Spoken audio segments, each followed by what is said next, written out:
Halo Sobat Mania, kembali lagi di BRC Official. Ada kabar menarik nih mengenai Akbar Tanjung, bukan sosok lupa akan kulitnya. Setelah karirnya melejit bersama PSM Makassar, Akbar memutuskan bertahan hingga musim depan. Kabar Akbar Tanjung, bertahan di PSM Makassar, dibocorkan oleh internal manajemen PSM Makassar.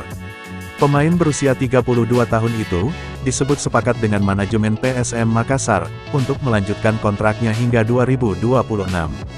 Akbar Tanjung, yang kontraknya berakhir tanggal 31 Mei tahun 2025, sempat dikaitkan dengan beberapa klub. Salah satunya dengan tim promosi, yang sekaligus mantan timnya, PSIM Yogyakarta. Diketahui, Akbar Tanjung bergabung ke PSM Makassar, pada 2022 lalu.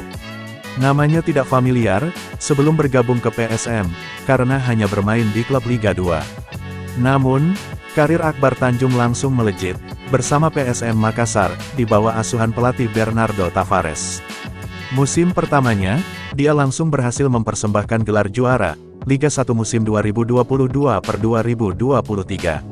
Selama 3 musim bersama PSM Makassar, Akbar Tanjung mencatat 118 penampilan, dengan mencetak 1 gol dan 5 assist. Pemain andalan PSM di posisi gelandang bertahan itu, bermain mulai dari Liga 1, AFC Cup, Piala Presiden, hingga ASEAN Club Championship. Nah itu dia sobat untuk update kabar hari ini. Bagaimana pendapat kalian sobat? Tulis pendapat kalian ya sobat, dan jangan lupa like, komen dan subscribe.